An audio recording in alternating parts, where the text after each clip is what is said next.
குர்ஆன்ல 17வது அத்தியாயம் 47வது வசனத்துல அவர்கள் உமக்கு செவிசாய்த்தால் என்ன நோக்கத்துடன் செவிசாய்க்கிறார்கள் என்பதை நாம் நன்கறிவோம். அவர்கள் தங்களுக்குள் உம்மை பற்றி ரகசியமாக பேசிக்கொண்டால் சூனியத்திற்குள்ளான மனிதனை தவிர வேறொருவரையும் நீங்க பின்பற்றவில்லை என்று இவ்வக்கிரமக்காரர்கள் நம்பிக்கையாளர்களை நோக்கி கூறுகின்றனர் என்பதையும் நாம் நன்கறிவோம். அடுத்து 48வது வசனத்துல நபியே உமக்கு எத்தகைய பட்டம் சூட்டுகிறார்கள் என்பதை நீர் கவனிப்பீராக. இவர்கள் வழிகட்டே விட்டார்கள், நேரான வழியை அடைய இவர்களால் முடியாது அப்படின்னு 48 வசனம் வருது. அதாவது இதுல எனக்கு விளங்குறது என்னன்னு சொன்னாக்கா, ரசூலுல்லாஹி பார்த்து அந்த மக்கத்து காபிர்கள் சூனியம் செய்யப்பட்ட சூனியத்திற்கு உள்ளான சூனியக்காரர்னு சொல்லல, சூனியத்திற்கு உள்ளானவரை நீங்க பின்பற்றுறீங்க அப்படின்னு அவங்க பேசுகிறதாக அல்லாஹ் சொல்ற மாதிரி வருது. நம்பிக்கையாளர் நோக்கி இப்படி சொல்றாங்கன்னு அதுக்கு அல்லாஹ் சொல்ற பதில நம்பிக்கை உங்களை எப்படி பண்ண சொல்றாங்க பாருங்க. இவர்கள் வழிகட்டே விட்டார்கள், நேரான வழியை அடையமான. அதாவது ரசூலுல்லாஹிக்கு சூனியம் செய்யப்பட்டது, சூனியத்தால் பாதிப்புக்குள்ளானதுன்னு சொன்னா அவங்கள பார்த்து வழிகட்டே விட்டார்கள் வருந்த வசனம். அநியாயக்காரன் இது இதே மாதிரி தானே இப்போ சலப்புகளும் அந்த ஹதீஸின் அடிப்படை சொல்றாங்க. ரசூலுல்லாஹி சூனியம் செய்யப்பட்டதாகவும் அதனால் 6 மாதம் பாதிக்கப்பட்டதாகவும் சொல்றாங்களே. அப்ப அந்த அநியாயக்காரர்கள் வழிகட்டவர்களுக்கு வசனம் இவர்களுக்கு பொருந்துமா? இது சம்பந்தமா விளக்கம் கொஞ்சம் தெளிவா போகுது. இப்போ இது வரைக்கும் சலப் பத்தி சில விஷயங்கள் கேட்டாங்க. அடுத்ததா சூனியத்தை பத்தி அது மட்டும் ஒண்ணே அது வந்து அந்த வசனத்துக்கு அந்த ஹதீஸ்க்கு விளக்கம் கொடுத்துட்டு சூனியம் என்றால் என்ன அதையும் தெளிவாக விளக்கம். குர்ஆன் அல்லாஹ் தஆலா 17வது அத்தியாயத்துல 47வது வசனத்தை சொல்றான். இது யகூலு தாலிமூன தத்தபியுல் காரஜுல் மஸ்ஹூரா, அநியாயக்காரர்கள் தான் கூறுவார்கள் சூனியம் செய்யப்பட்ட மஸ்ஹூரான சூனியம் செய்யப்பட்ட ஒரு மனிதரை தான் நீங்கள் பின்பற்றுகிறீர்கள் என்று சொல்லி அல்லாஹ் தஆலா குர்ஆன்ல சொல்லி காட்டுறோம். அநியாயக்காரர்கள் யார்? காபிர்கள். அன்று வாழ்ந்த அந்த மக்கத்து காபிர்கள் என்ன செய்வாங்க? சொல்லுவாங்க சூனிய செய்யப்பட்ட ஒரு மனிதரை தான் நீங்க என்ன செய்றீங்க? பின்பற்றுறீங்க. அல்லாஹ் தொடர்ந்து சொல்றான். இவங்க எப்படிப்பட்ட உதாரணத்தை உங்களுக்கு சொல்றாங்க பாருங்க. அப்போ ரசூலுல்லாஹி ஸல்லல்லாஹு அலைஹி வஸல்லம் சூனியம் செய்யப்பட்டது என்பதை யார் சொல்லுவா? அநியாயக்காரர்கள் சொல்லுவார்கள் என்று அல்லாஹ் தஆலா குர்ஆன்ல சொல்றானே. அப்போ ரசூலுல்லாஹி ஸல்லல்லாஹு அலைஹி வஸல்லம் சூனியம் செய்யப்பட்டதா நம்ம நம்பணும்னு சொன்னா நாமளும் அந்த அநியாயக்காரர்கள் வழிகேடர்கள் அப்படின்ற நிலையில வரமாட்டோமா அப்படின்ற ஒரு கேள்வியை கேட்கிறாங்க. இப்ப இது சம்பந்தமா நல்ல ஒரு விஷயத்தை விளங்கிக் கொள்ள வேண்டும். அல்லாஹ் தஆலா குர்ஆன்ல சூரத்துல் இஸ்ரா 17வது அத்தியாயத்துல 47வது வசனத்தை சொல்றாங்க பாத்தீங்களா? அநியாயக்காரர்கள் தான் சொல்லுவார்கள் சூனியம் செய்யப்பட்ட ஒரு மனிதரை தான் நீங்கள் பின்பற்றீங்கன்னு சொல்லி சொல்றாங்க பாத்தீங்களா? அந்த விஷயமும் நபி ஸல்லல்லாஹு அலைஹி வஸல்லம் அவர்களுக்கு சூனியம் செய்யப்பட்டதா புகாரி முஸ்லிம் மற்ற ஹதீஸ் கிரந்தங்கள்ல ஆயிஷா ரலியல்லாஹு அன்ஹா அறிவிக்கிறாங்க பாத்தீங்களா? இது ரெண்டுமே வேற வேற. நல்லா விளங்கிக்கணும். நபி ஸல்லல்லாஹு அலைஹி வஸல்லம் அவர்களுக்கு சூனியம் செய்யப்பட்ட ஹதீஸை அறிவிக்கக்கூடிய அதை ஏற்பது நம்புவது என்பது வேற. அல்லாஹ் தஆலா குர்ஆன்ல சூனியம் செய்யப்பட்ட மனிதரை தான் நீங்கள் பின்பற்றுகிறீர்கள் என்று அநியாயக்காரங்க சொல்லுவாங்க அல்லாஹ் சொல்றான் பாத்தீங்களா? அது வேற. ரெண்டுமே வெவ்வேறான விஷயம். ஏன்னு சொன்னா நல்லா ஒண்ணு விளங்கிக்கணும். மக்கத்து காபிர்கள் அல்லாஹ்வுடைய தூதர் மீது சூனியம் செய்யப்பட்டவர் சொல்றாங்க பாத்தீங்களா? அது எந்த அர்த்தத்துல சொல்ல? இவங்களை அதாவது நபி ஸல்லல்லாஹு அலைஹி வஸல்லம் லபீத் இப்னு அஸ்ஸம் ஒரு சூனியக்காரன் சூனியத்தை பாதிப்பு ஏற்படுத்தினான்ற சூனியத்தை அவங்க சொல்ல. அவங்க சொன்ன நோக்கம் என்னன்னு சொன்னா, நபிகள் நாயகம் ஸல்லல்லாஹு அலைஹி வஸல்லம் சூனியம் செய்யப்பட்ட மனிதர் சொன்னாங்களே, இவருடைய அறிவு செயலெடுத்து போயிடுச்சு, இவரை யாரோ ஆட்டி படைக்கிறாங்க, இவரு தவறான இதோட என்ன செய்யறாரு, மக்களை வழிகெடுக்கிறார் அர்த்தத்துல அவங்க சொன்னாங்க.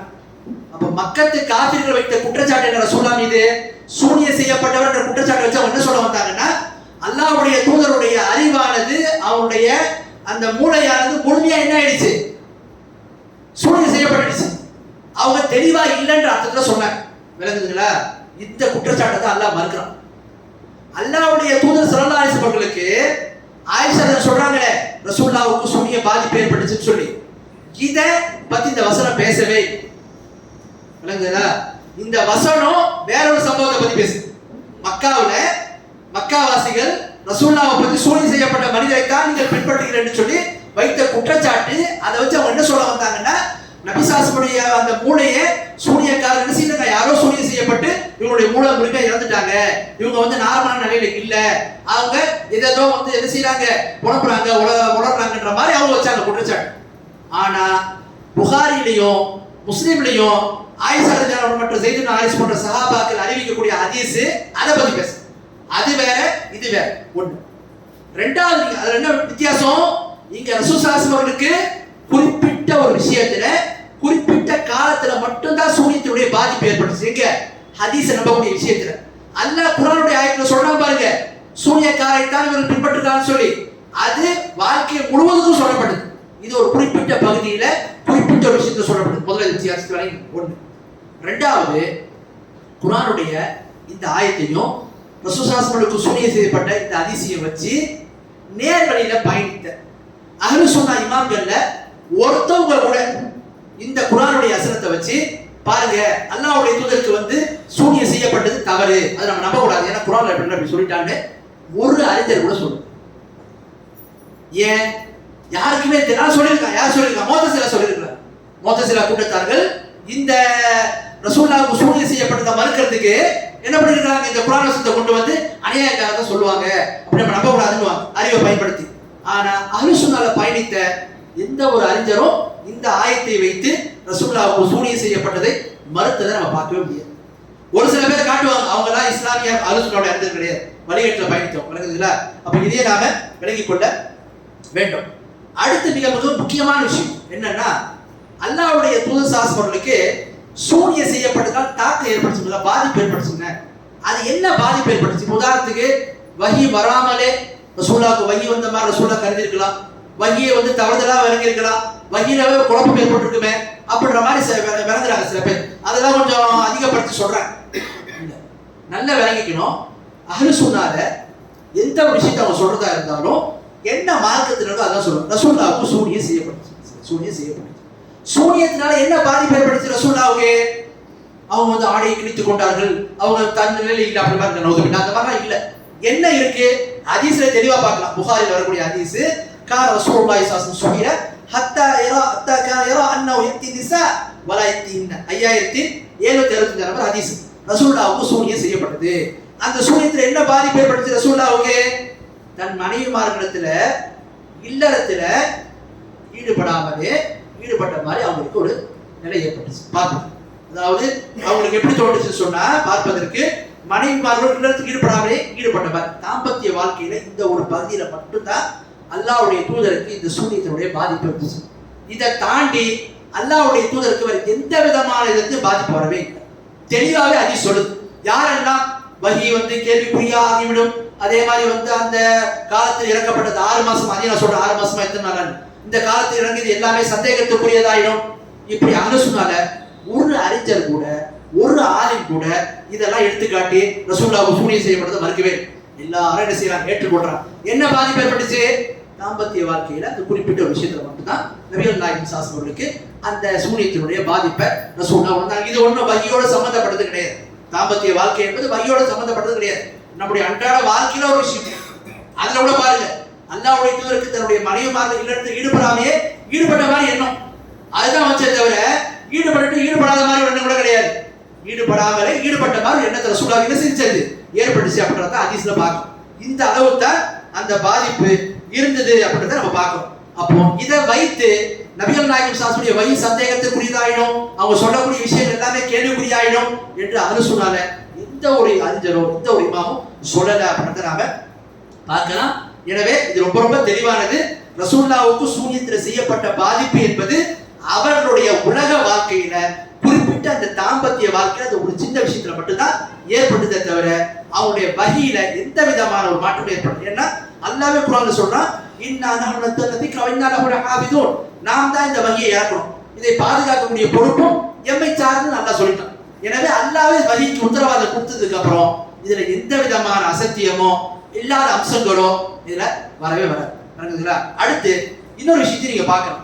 நபிகள் நாயகம் ஸல்லல்லாஹு அலைஹி வஸல்லம் அவர்கள் ஒரு முறை லொஹர் அசர் தொழு வைக்கிறாங்க, பகல் நேர தொழு வைக்கும்போது ரசூலுல்லாஹ் 2 ரக்காத் தொழுது சலாம் கொடுத்துறாங்க. அப்போ நபிகள் நாயகம் ஸல்லல்லாஹு அலைஹி வஸல்லம் ஜுலைதன் சொல்லி ஒரு சஹாபி கேட்கிறாங்க, அல்லாஹ்வுடைய தூதரே தொழுகை சுருக்கப்பட்டுச்சா அல்லது தொழுகை 2 ரக்காத் ஆக்கப்பட்டுச்சா அல்லது நீங்க மறந்துட்டீங்களா என்று கேட்டாங்க.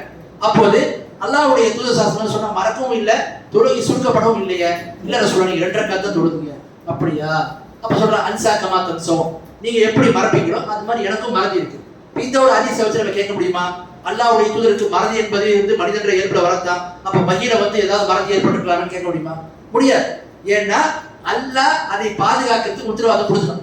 எனவே வஹீல எந்த ஒரு இல்லாத அம்சங்கள் அது வரவே வராது. இந்த ஒரு அசத்தியமும் வகையில கலக்கவே கலக்காது. இதுதான் இஸ்லாமிய முஸ்லிம்களுடைய நம்பிக்கை. அதனாலதான் இஸ்லாமிய அறிஞர்கள் இமாம் புகாரிலிருந்து யாரெல்லாம் நம்ம பார்க்கிறோமோ எல்லா அறிஞர்களுமே இமாம் ரசூலுல்லாஹ் சூனியம் செய்யப்பட்ட ஹதீஸை செஞ்சிருக்காங்க, ஏற்றுக்கொண்டிருக்கிறாங்க. யாருமே வகையை கேள்விக்குரியால் ஆக்கிருப்பார்ல. நம்ம குர்ஆனை ஓதுறோம், சரியா கூட ஓத மாட்டோம், தப்பா ஓதுவோம். நமக்கே இந்த சூனியத்தினுடைய ஹதீஸை நம்பும் போது ரசூலுல்லாஹ்வுடைய வகை சந்தேகத்துக்குரியது ஆயிடுமா? நம்ம மாதிரி பாமரர்கள் நம்ம பயப்படுறோமே. இமாம்களுக்கு அந்த அளவு அக்கறை இல்லாம இருக்குமா? அதை பதிவு செய்யறாங்கன்னா அது எங்க ஏற்பட்டுச்சு அதையும் சொல்லிட்டாங்க. இவ்வளவு தெளிவா இருக்கும் போது இல்லாத விஷயத்தை இருக்கிற மாதிரி காட்டவும் தெளிவா இருக்குது. எங்க பாதிப்பு ஏற்பட்டுச்சு, அந்த பாதிப்பு என்பது இஸ்லாமிய நம்பி இருக்குது அப்படின்றத நம்ம பார்க்கலாம். அடுத்து பாத்தீங்கன்னா அதனுடைய தாக்கம் 6 மாசம் இருந்தா கூட சொன்னீங்க. அறிவிப்புகள் வருது, சில அறிவிப்புகள் 6 மாசம் வருது, சில அறிவிப்புகள் 40 நாள் வருது. ரெண்டுமே சரியான இஸ்லாம். ஹாஃபிஸ் இப்னு ஹஜர் என்ன சொல்றாங்க, குர்ஆன் அந்த புகாரிக்கு ஃபத்வல் பாரி விளக்குரையில சொல்றாங்க, இந்த 2 ஹதீஸ்கள் எல்லாத்தையும் இணைச்சு பார்க்கும்போது நமக்கு என்ன வருதுன்னா, அல்லாஹ்வுடைய தூதருக்கு அந்த சூனியம் செய்வதற்காக கிட்டத்தட்ட 6 மாத காலம் அவங்க அதுக்காக ஈடுபட்டாங்க. அதனுடைய தாக்கம் அல்லாஹ்வுடைய தூதருக்கு 40 நாள் இருந்துச்சு. விளங்குதுங்களா? தாக்கம் 40 நாள் இருந்துச்சு. ஆனால் அதை செய்வதற்கு அவர்கள் பயன்படுத்திய காலம் என்பது கிட்டத்தட்ட 40 நாளுக்கு ஆச்சு அப்படின்ற மாதிரி சொல்றாங்க. அடுத்து சூனியத்தை பத்தியும் கேட்டீங்க. சூனியம்னா என்ன, அதையும் கொஞ்சம் சுருக்கமா சொல்லிட்டீங்க அப்படின்ற மாதிரி. சூனியம் என்று சொன்னால் நல்ல ஒன்று விளங்கிக் கொள்ள வேண்டும்.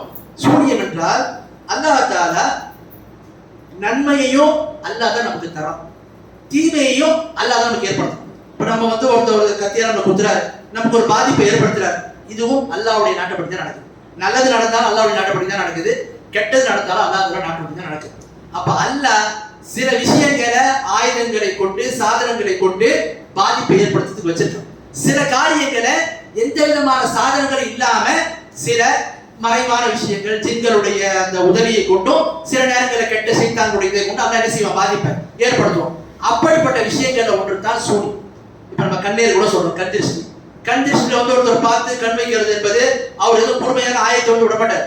அந்த கண் திருஷ்டில பொறாமைன்ற ஒரு இது ஏற்படும். ரசூலுல்லாஹ் சொல்றாங்க, ஐநோ ஹக்கும், கண்ணீர் என்பது கண் திருஷ்டி என்பது உண்மைன்னாங்க. சில நேரங்கள் ஹிப்னாட்டிசம் சொல்லி சொல்லுவாங்க, கண்ணை வைத்து சில பேரை பயப்படுத்துறது, மயக்கிறது. இதெல்லாம் என்ன, எந்த ஒரு சாதனம் இல்லாம பயன்படுத்தி நம்ம நம்புறோம். ஆனா மார்க் எவ்வளவு தெளிவா சொல்றது, அதை நம்ம சந்தேகப்படுறோம். பாருங்க, சூனிய சம்பந்தமா பாத்தீங்கன்னா அல்லாஹ் தஆலா இது மாதிரி சில நேரங்கள்ல நம்முடைய கண்களுக்கு தெரியாத சாதனங்கள் எதுவும் இல்லாம நம்ம கண்கள் பார்க்கிற விதத்துல கத்தி எடுத்து கொடுத்தா நமக்கு தெரியுது, அது மாதிரி இல்லாம நேரடியான தாக்குதல் இல்லாம மறைமுகமா சில பாதிப்புகளை மனிதர்களுக்கு ஏற்படுத்தும். அப்படிப்பட்ட பாதிப்புகள் ஒன்று தான் இந்த சூனியம் என்பது.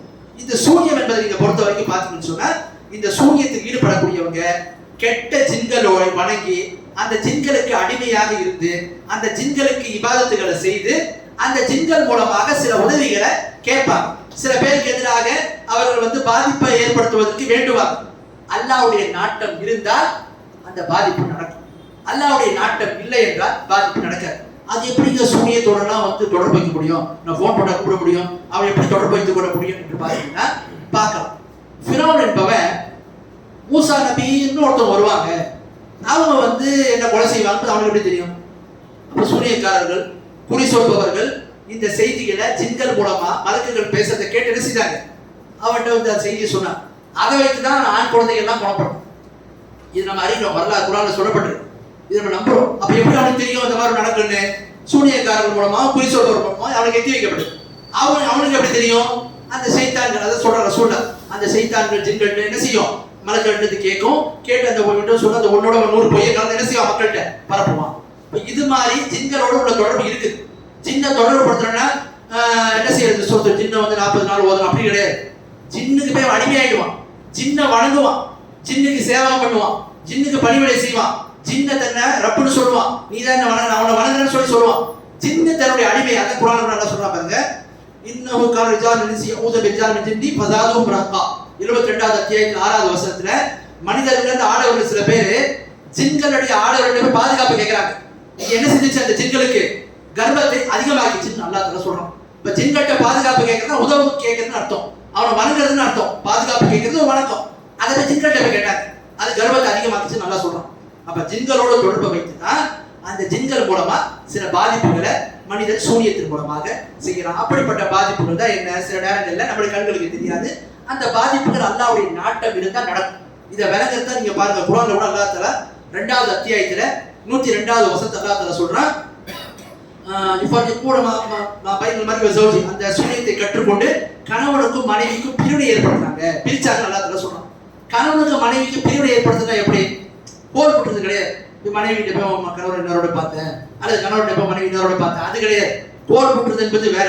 போர் போட்டுறது குஃப்ர் கிடையாது. ஏன்னா அல்லாஹ் தஆலா அந்த வசனத்தை முன்னாடி பின்னாடி படிச்சு பார்த்தீங்கன்னா, இதை கற்றுக்கொண்டு நீங்கள் காஃபிர் ஆகிவிடாதீர்கள், ஃபலா தக்ஃபுர், இதை நீங்க கற்றுக்கொண்டு குஃப்ர் செய்யாதீங்கன்னு சொல்லிட்டு அந்த மலக்குகள் சொன்னாங்க.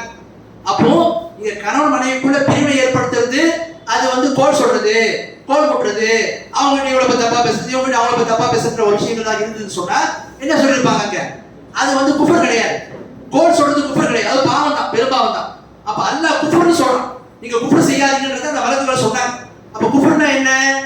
அப்ப குஃப்ர்னு சொன்னா அங்கதான் நம்ம விளங்குறோம். அப்ப கணவன் மனைவிக்குள்ள பிரிவினை ஏற்படுத்துறதுக்கு சூனியம் என்ற கலை எப்படி பயன்படுத்தப்படுது, இதை நீங்க விளங்கணும்னு சொன்னா சஹீஹ் முஸ்லிம் வரக்கூடிய ஒரு ஹதீஸ். நபிகள் நாயகம் ஸல்லல்லாஹு அலைஹி வஸல்லம் சொல்றாங்க, இப்லீஸ் தன்னுடைய சிம்மாசனத்தை கடல்ல அமைத்திருப்பான். அவங்ககிட்ட எல்லா சாத்தான்களும் ஜின்களும் வரும், சொல்லும், நான் இந்த மாதிரி 2 சகோதரர்களுக்கு பிரிவினை ஏற்படுத்தினேன், சண்டை ஏற்படுத்தினேன், அது பண்ண இது பண்ண சொல்லிட்டு அப்படியே எல்லாம் கேட்டுருப்பான். ஒருத்தன் சொல்லுவான், ஒரு சைத்தான் ஜின் எல்லாமே ஒண்ணுதான், நான் கணவன் மனைவிக்குள்ள பிரிவினை ஏற்படுத்தினேன், அவனை கூப்பிட்டு தட்டி சபாஸ், இதுதான் சரியான காரியத்தை பண்ணுவான். அப்ப கணவன் மனைவிக்குள்ள பிரிவினை ஏற்படுத்துறது என்ன? அங்க குஃப்ர். அப்ப இந்த குஃப்ரான காரியத்தை செய்யறதுக்கு ஜின்களை வணங்கி ஜின்கிட்ட உதவி கேட்டு என்ன செய்யறாங்க? இதை பண்றாங்க. ஜின்னு அவன் தன்னுடைய அடிமைக்கு சில உதவிகளை செய்து கொடுக்கும். இப்படித்தான் இந்த சூனியத்தின் மூலமாக பாதிப்பு என்பது ஏற்படும். அதுவும் எல்லாருக்கும் செஞ்சிட முடியுமா? அல்லாஹ் குர்ஆன்ல சொல்றான், வமாஹும் பிதாரீன மின் அஹ்லில்லா பிஇذنில்லாஹ், அல்லாஹ்வுடைய அனுமதி இல்லாம அவங்க யாருக்கும் எந்த ஒருவருக்கும் இடர் ஏற்படுத்த முடியாது, தீங்கிழைக்க முடியாது. அல்லாஹ் சொல்றான், அல்லாஹ்வுடைய அனுமதி இல்லாம யாருக்கும் தீங்கிழைக்க முடியாது. அல்லாஹ் யாருக்கு நாடுறானோ அவங்களுக்கு அந்த பாதிப்பு ஏற்படும், நாடாதவங்களுக்கு எந்த ஒரு பாதிப்பு ஏற்படும். இதுதான் சூனிய சம்பந்தமான சில சுருக்கமான சில விஷயம். இன்னைக்கு அங்கங்க கடையை திறந்துக்கிட்டு மக்களை ஏமாத்திட்டு, இது நம்ம சொல்ல சூனியக்காரர்கள் என்று சொல்றவங்க என்ன செய்வாங்க? ஜின்களோடு தொடர்பு வைத்துக் கொள்வாங்க. அப்படிப்பட்டவங்க சிறுக்கான காரியங்கள், குஃப்ரான காரியங்களை பரவலா செஞ்சு ஜின்களோட தொடர்பு ஏற்படுத்தி கொள்றோம். அவங்கள பத்தி இங்க பேசுறோம்.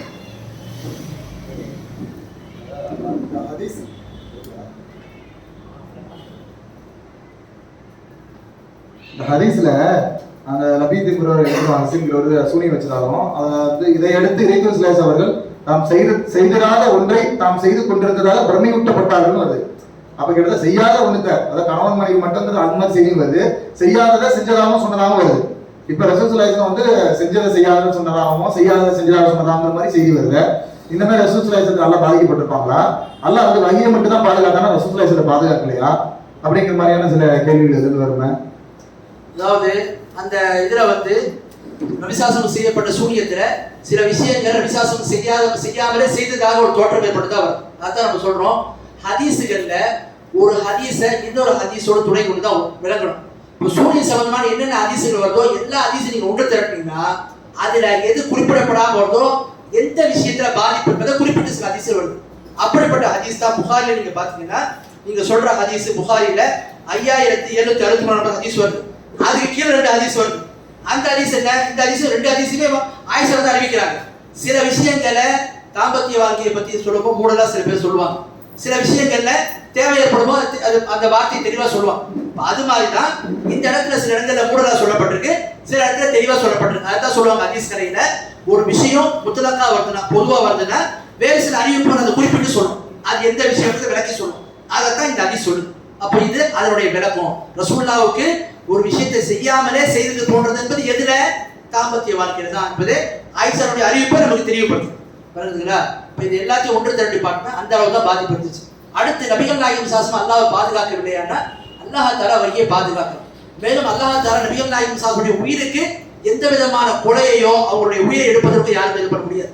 ஆனா அதே நேரத்துல ஒரு சில பாதிப்புகளை அவங்களுக்கு செய்ய முடியும்.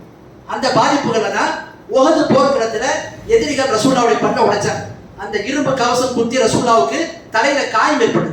இந்த மாதிரி சில பாதிப்புகளை அல்லாஹ் தஆலா செஞ்சிருந்தா நாடி இருந்தா அந்த பாதிப்புகள் ஏற்பட்டுச்சு. புரியுதுங்களா? இது அல்லாஹ் வல்லாஹ் யஸிஃபுக மினன் நாஸ், அல்லாஹ் சொல்றான் மக்கள்கிட்ட உங்களை பாதுகாப்போம்னு சொல்லி. அது எதுல? ரசூலுல்லாஹ்வுடைய உயிரை யாராலும் எடுக்க முடியாது. அந்த பாதுகாப்பு அல்லாஹ் தஆலா அவங்களுக்கு கொடுத்துருக்கு. மற்றபடி மனிதன்ற அடிப்படையில நோய்வாய்ப்படுறது, சில காயங்கள் ஏற்படுறது, சில பாதிப்புகள் ஏற்படுறது ரசூலுல்லாஹ்வுக்கு இருக்கதான் செய்யும். அதனால தான் ரசூலுல்லாஹ் அவர்கள் அந்த ஒரு யூத பெண்மணி விஷம் துவைக்கப்பட்ட அந்த இறைச்சியை கொடுத்ததுக்கு அப்புறம் அதனுடைய பாதிப்பு நல்லா காப்பாத்தினான். ஆனா ரசூல் என்ன சொல்றாங்க, மரணிக்கும் போது அன்று கைபர் எனக்கு கொடுத்த அந்த இதை நான் இப்போ உணர்றேன்றான். மரண தருவாய் அந்த விஷத்தை நான் இப்போ உணர்றேன் ரசூல்.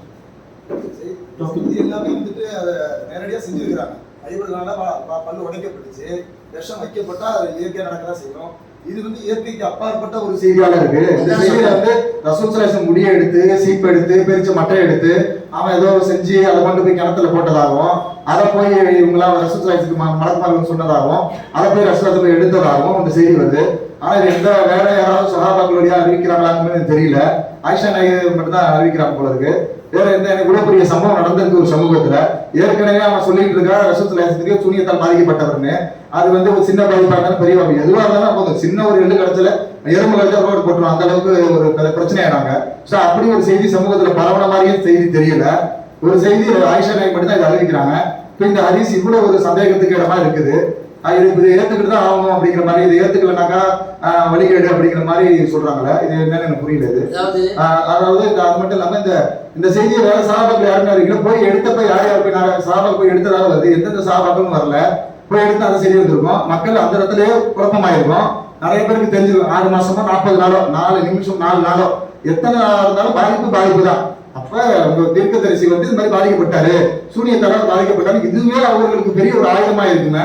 இது மிகப்பெரிய குழப்பத்தை ஏற்படுது. எதுவுமே ஆகல சமூகத்துல.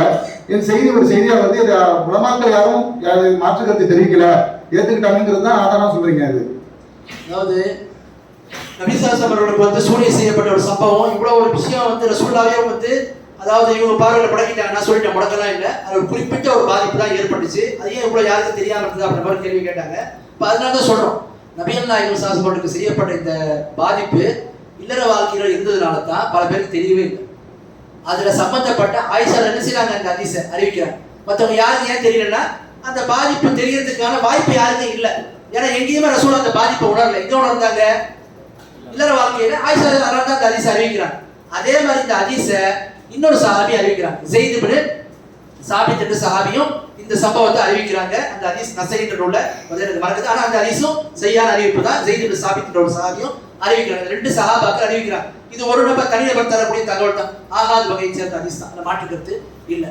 ஒரு நபர் தரக்கூடிய செய்தியா இருந்தாலும், ஒரு நபர் தரக்கூடிய செய்தியா இருந்தாலும் அந்த செய்தி என்ன மார்க்கத்துல ஆதாரம் ஆகும். உதாரணத்துக்கு நீங்க பாத்தீங்கன்னா, தஜ்ஜால ஒரு தீவுல போய் பாக்குறாங்க, தமீமத்தாரின்னு ஒரு சஹாபி. அப்ப பார்க்கும்போது அவர் முஸ்லீமா கூட இல்லை, கிறிஸ்தவரா இருந்தார்.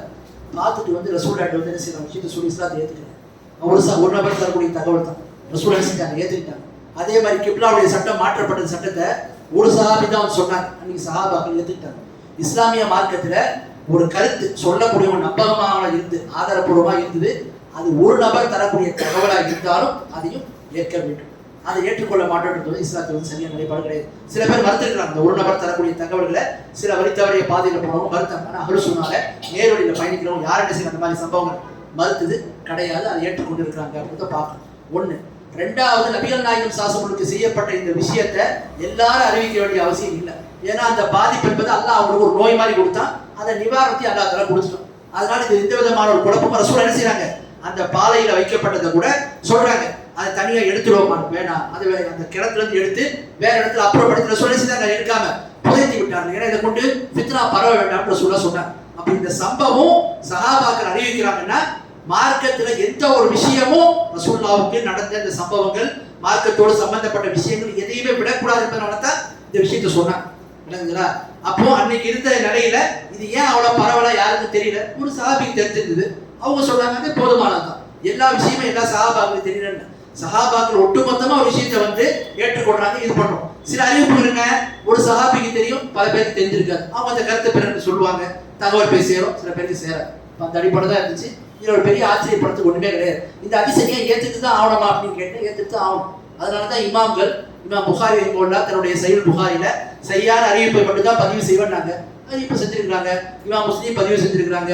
அதே மாதிரி பல இமாம்கள் இஸ்லாமிய கலை நூல்கள்ல எழுதுன எந்த ஒரு கலையும் எடுத்துட்டாலும், தப்சீரா இருக்கட்டும், ஹதீஸ் விளக்க உரையா இருக்கட்டும், மற்ற ஃபிக்ஹ் சம்பந்தமான நூல்களா இருக்கட்டும் எழுதிருக்கிறாங்க. ரசூல் ஸல்லல்லாஹு அலைஹி செய்யப்பட்ட ஹதீஸை நம்பி இருக்கிறாங்க. இஸ்லாம் உம்மத்துல அனைத்து இமாம்களும் நம்பி இருக்கும் போது நமக்கு அதை ஏற்றுக்கொள்ள என்ன பிரச்சனை, நம்பிட்டு போவாங்க. இதுல எந்த விதமான ரசூலுல்லாஹ்வுடைய அவங்களுடைய என்ன சொல்லுவாங்க, வஹீனுடைய அந்த இதுக்கோ அவங்க எத்தி வைத்த தூதுத்துவத்துக்கோ எந்த விதமான பாதிப்பும் ஏற்படும். அதனால அதில் நம்புறதுல எந்த விதமான பிரச்சனையும் கிடையாது. இப்ப படிச்ச குர்ஆன் வசனத்தை அப்படியே ஆப்போசிட்டா இருக்கு. அந்த வசனத்துல அல்லாஹ் வந்து சூனியம் செய்யப்படலன்னு தானே அல்லாஹ் சொல்றான். செய்யப்பட்டன்னு சொன்னா அநியாயக்காரன் வழிகட்ட அவனுக்கு நேரடியா கிடைக்காதுன்னு சொல்றான்ல. இந்த வசனத்தை பார்க்கும்போது நமக்கு இதுதான் முக்கியத்துவமா தெரியுது. இப்போ இந்த ஹதீஸை வந்துட்டு நாளைக்கு மறுபடியும் அல்லாஹ் விளக்கட்டு நம்ம ஒதுங்கி இருக்கிறது சிறந்தது தானே. இல்ல அதான் நான் உங்ககிட்ட சொல்ற முன்னாடி ஆரம்பத்திலேயே என்ன சொல்றேன்னா, மக்கத்து காஃபிர்கள் வைக்கிற விமர்சனம் வேற, ஆயிஷா ரலியல்லாஹு அன்ஹா சொல்லக்கூடிய விமர்சனம், அவங்க வந்து ரசூலுல்லாஹ் மீது சூனியம் செய்யப்பட்டது ஹதீஸ் அறிவிக்கிறாங்க, அது வேற. ஒரு வார்த்தைக்கு ஒரு ஹதீஸ்னா என்ன? ஒரு ஹதீஸ்னா உதாரணத்துக்கு இமாம் புகாரி ஒரு ஹதீஸை பதிவு செய்யறாரு, அவங்க ஆசிரியர் கேட்பாரு, தாபி அப்புறம் சஹாபி ரசூலுல்லாஹ் இப்படி சம்மந்தப்படுவாங்க எல்லாருமே. அப்போ ஒரு சம்பவத்தை சொல்றாங்கன்னா ஆயிஷா சொன்னாங்கன்னா அப்ப என்ன அர்த்தம்? அது அறிவிப்பாளர் தொடர் சரியா இருந்தா அந்த செய்தி அவங்க சொன்னாங்கன்னு உறுதியாயிடும். அப்போ அல்லாஹ் தஆலா குர்ஆன்ல இப்படி சொல்றான், இதை நம்ம வந்து நம்பினா அந்த அநியாயக்காரனா நம்ம ஆயிரம் சொல்லி ஆயிஷா புரிஞ்சுட்டு செஞ்சாங்களா? இல்லையா? ஹதீஸ் அறிவிச்சாங்கல்ல. சரி, அவங்க இருந்து யார் அந்த ஹதீஸை அறிவிக்கிறாங்களோ அவங்க யாருக்காவது இப்படி குர்ஆன்ல அல்லாஹ் ஆயத்து சொல்றான், நம்ம இந்த ஹதீஸ் அறிவிச்சா நம்ம அநியாயக்காரனா மாறிடுவோம், அப்படி யாரும் அறிவிக்க மாட்டாங்களா? அறிவிச்சாங்க. இமாம் புகாரி, இமாம் முஸ்லிம், பல இமாம் அந்த ஹதீஸை தொகுத்தாங்க. யாராவது ஒருத்தவங்க இந்த ஹதீஸை ஏத்திட்டு அல்லாஹ் குர்ஆன்ல வந்து அநியாயக்காரர்கள் வழிகடன்னு சொல்றான், நம்ம அந்த லிஸ்ட்ல வந்துடும் சொல்லி பார்த்தாங்களா? இல்ல. அதான் நான் சொல்றேன். இப்போ நீங்க பாத்தீங்கன்னா இந்த ஒரு ஹதீஸ்ல சொல்லுவாங்கல்ல, லா யதுகுல் ஜன்னத ஸலாஸு லா யதுகுல், 3 பேர் வந்து சொர்க்கத்தில் நுழையவே மாட்டாங்க. அதுல ஒருத்தர் யாரு? முஸத்திகும் பிஸ்ஸஹர், சூனியத்தை உண்மைப்படுத்துபவர் சொர்க்கம் செல்ல மாட்டார். நான் ஏன் சூனியத்தை நம்பி சொர்க்கத்தை இறங்கணும் கூட சில பேர் கேட்பாங்க. சூனியத்தை பசங்க கேட்கும்போது கூட இந்த ஒரு விமர்சனம் வைப்பாங்க. அப்போ சூனியத்தை இதோட சம்மந்தப்பட்ட சொல்றேன், சூனியத்தை நம்பி ஏன் நம்ம சொர்க்கத்தை இறக்கணும்? சூனியத்தை நம்பி ஏன் சொர்க்கத்தை இறக்கணும் அப்படி மாதிரி கேட்பாங்க. இப்போ நான் என்ன கேட்கிறேன், இந்த ஹதீஸ் எங்க வருது நீங்க பாத்தீங்கன்னா, இமாம் அஹ்மத் பின் ஹம்பல் பெரிய இமாம் முஸ்னத் அஹ்மத் நூல்ல பதிவு செஞ்சிருக்காங்க. இந்த ஹதீஸ் இமாம் அஹ்மத் பின் ஹம்பல் தான் சொல்றாங்க, ரசூலுல்லாஹ் சொன்னாங்க. இது வந்து இந்த ஹதீஸ்ல சர்ச்சை இருக்கு, சரியா இப்போ ஆனா இந்த ஹதீஸ் வந்து அசன்ற தரத்துல உள்ள ஆதாரபூர்வமான ஹதீஸ் மாட்டு கருத்து இல்லை.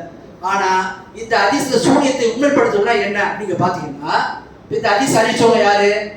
இமாம் அஹ்மத் பின் ஹம்பல் ரஹிமஹுல்லாஹ் தன்னுடைய நூல்ல பதிவு செய்றாங்க, ரசூலுல்லாஹ்வுக்கு இந்த மாதிரி சொன்னாங்க, சூனியம் யார் வந்து 3 விஷயத்தை நம்புறாங்களோ அவங்க வந்து சொர்க்கத்துக்கு போக மாட்டாங்க. அதுல ஒரு ஆள் யாரு? சூனியத்தை உண்மைப்படுத்துறோம் சொல்லி சொன்னாங்க. அதே இமாம் அஹ்மத் பின் ஹம்பல் ரஹிமஹுல்லாஹ் தன்னுடைய நூல் அந்த முஸ்னத் அஹ்மத் நூல்ல இன்னொரு இடத்துல பதிவு செய்றாங்க, ஆயிஷாவுடைய அறிவிப்பு, ரசூலுல்லாஹ்வுக்கு சூனியம் செய்யப்பட்டது, இதனால ரசூல் ஸல்லல்லாஹு அலைஹி தாம்பத்திய வாழ்க்கையில பாதிப்பு ஏற்பட்டுச்சு. இந்த ஹதீஸை பதிவு செய்றாங்க.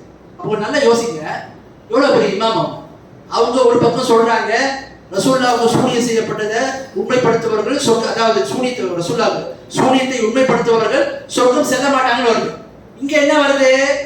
அவங்களே அறிவிக்கிறாங்க ரசூலுல்லாஹ்வுக்கு சூனியம் செய்யப்பட்ட ஹதீஸ். இப்ப வாதப்படி பாத்தீங்கன்னா இமாம் அஹ்மத் பின் ஹம்பல் ரஹிமஹுல்லாஹ் சொர்க்கத்துக்கு போக மாட்டாங்க. ஹதீஸ் அறிவிச்சவங்க அவங்க தானே, அவங்களே சொல்றாங்க சூனியத்தை உண்மைப்படுத்துவ சொர்க்கத்துக்கு போக மாட்டாங்க. அவங்களே அறிவிக்கிறாங்க ரசூலுல்லாஹ்வுக்கு சூனியம் செய்யப்பட்டது. அப்ப என்ன அர்த்தம்? அப்ப சூனியத்தை உண்மைப்படுத்துறதுன்னா ரசூலுல்லாஹ்வுக்கு சூனியம் செய்யப்பட்டது என்று ஹதீஸ் சொல்லுது, அதை நம்ம நம்பணும். அதை பத்தி இது பேசவே இல்லை. அதை பத்தி பேசினா அந்த ஹதீஸை பதிவு செஞ்சுமா பதிவு செஞ்சிருப்பாங்களா? பதிவு செய்வாங்களா? இப்ப நான் ஒரு புக் எழுதுறேங்க, அந்த புக்கில் நானே ஒரு விஷயத்தை சொல்லிட்டு அது மறுமை சம்பந்தமா இந்த விஷயத்தை காரியத்தை செய்யக்கூடியவர் சொர்க்கத்துக்கு போக மாட்டான்னு புக் எழுதிட்டு அதே புக்கில் நான் என்ன பண்றேன், இந்த காரியத்தை செய்யுங்கள் என்று சொல்றேன். முரண்பாடா இருக்குமா இல்லை? அப்போ நான் செய்தால் அது எல்லாம் என்ன செய்ய கேள்வியா பார்ப்பாங்க. நம்மளே செய்ய மாட்டோம்னா இவ்வளோ ஒரு இமாம் அறிவிக்கிறான், அப்போ என்ன அவங்க மட்டும் இல்லை, பல பேர் அறிவிச்சிருக்காங்க. அப்போ என்ன இது? அப்போ இது வந்து சூனியத்தை உண்மைப்படுத்துறதுனா சூனியம் என்று ஒன்று இருக்கிறது, அது அல்லாஹ் நாடினால் பாதிப்பு ஏற்படும். அந்த பாதிப்பு அல்லாஹ்வுடைய ஏற்பட்டுச்சு, அது வந்து அப்புறம் அல்லாஹ் தஆலா நிவாரணம் கொடுத்தான், அல்லாஹ் வந்து அல்லாஹ்வுடைய நிவாரணம் அடைஞ்சாங்கன்றதை பத்தி பேசவே இல்லை. இது வேற ஏதோ பத்தி பேசு. சூனியத்தை உண்மைப்படுத்துவதுன்னா என்ன அர்த்தம்? சூனியத்தை உண்மைப்படுத்துவது என்றால் சூனியக்காரனுக்கு ஆற்றல் இருப்பதாக நம்புறது. இதைத்தான் நம்ம நிறைய பேர் வளைக்க மாட்டோம். சலப்புகள் எல்லாம் சூனியக்காரனுக்கு வந்து ஆற்றலை கொடுத்துடுறாங்க, அல்லாஹ்வுடைய ஆற்றல். ஆனால் அல்லாஹ்வுடைய ஆற்றல் கொடுக்கணும். அல்லாஹ்வுடைய ஆற்றல் அடுத்தவங்க கொடுக்குறது சிரிக்குங்க. அல்லாஹ்வுடைய ஆற்றலை அடுத்தவங்க கொடுக்குறது சிரிக்கு. நாங்க அப்படின்னு சிரிச்சு அவசியமா இல்லையே. அப்ப என்ன சொல்ல வரணும் முதல்ல விளங்குங்க. சூனியக்காரனுக்கு எந்த ஒரு தனி ஆற்றல்லாம் கிடையாது.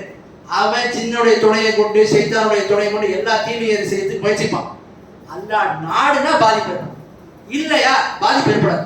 அப்ப அந்த பாதிப்பை ஏற்படுத்துறது யாரு? அல்லாஹ் தான். சூனியக்காரன் தீங்கை செய்யறான், செஞ்சாலும் அவன் நேரடியாக பண்ண மாட்டான், அது அல்லாஹ் தான் பாதிப்பு ஏற்படுத்தும்.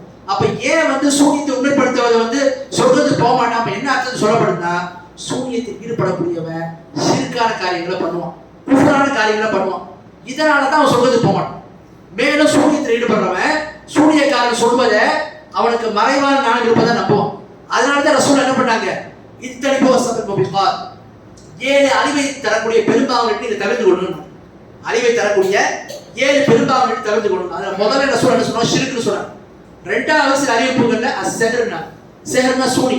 அப்ப இமாம்கள் சொல்றாங்க, ஏன் ரசூல்லா 7 அழிவை தரக்கூடிய பெரும்பாவங்கள்ல சூனியத்துக்கு ஷிர்க்குக்கு அப்புறமா சூனியத்தை கொண்டு வந்து சேர்த்தாங்கன்னா, சூனிய செய்யறவன் ஷிர்க் செய்யறான், சூனிய செய்யறவன் அதுல ஈடுபடக்கூடியவன், அதுல நம்பிக்கை கொள்றவன், சூனியக்காரனுக்கு ஆற்றல் இருக்குது, அவனுக்கு மறைவான மானம் இருக்கு நம்புறான், இதனால ஷிர்க்கோட கலந்துருக்கு. ஆனா நாம என்ன சொல்றோம், நீங்க சொல்றீங்க சூனிய உண்மை என்றால் எங்களை செய்து காட்டுங்க, நாங்க ஏன் செய்யணும்னு கேட்கும். சூனிய செய்யறது ஷிர்க்குன்றோம், சூனிய செய்யறது குஃப்ருன்றோம். அப்புறம் செஞ்சு காட்ட எப்படி செய்ய முடியும்? சூனியத்துல ஈடுபடுறது குஃப்ரு, அது செய்யக்கூடாதுன்றோம். அதை யார் ஈடுபடுவா? ஷிர்க் செய்யறவன். இப்ப வந்து மணிகண்டன் எவ்வளவு தோணுதான் சுடுகாட்டுல அவன் செய்வான், அவனை கூப்பிட்டீங்கன்னா அவன் செய்வான். சலப்பணியை பின்பற்றக்கூடியவங்க நேரடியில் பயணிக்கிறவங்களை கூப்பிட்டு நீங்க சூனிய செய்ய எப்படி செய்வாங்க? செய்ய மாட்டாங்க. அதை நாங்க ஷிர்க்னு சொல்றோம். சூனியத்தை கற்பது, கற்றுக் கொடுப்பது, அதில் ஈடுபடுவது, இது எல்லாமே ஷிர்க், இது எல்லாமே குஃப்ரு. ஏன்? அதில் ஈடுபடக்கூடியவன் ஷைத்தானை வணங்குவான், அதில் ஈடுபடக்கூடிய ஜின்ன வணங்குவான், ஜின்னுக்கு அடிமையா இருப்பான். சின்ன சில குஃப்ரான செயலை செய்வான், அது செய்யக்கூடாது.